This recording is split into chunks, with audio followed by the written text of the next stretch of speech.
ஓம் சாந்தி. நான் ஒரு ஒளி பிரகாசமான ஆத்மா.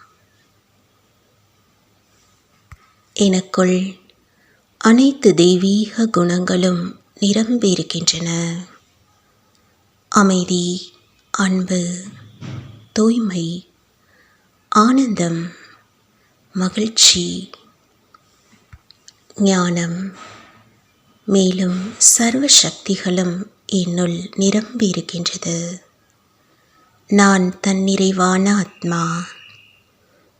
சர்வசக்திவான் பரமாத்ம தந்தை எனக்குள் அனைத்து தெய்வீக குணங்கள் சக்திகளையும் நிரப்பியிருக்கின்றார்.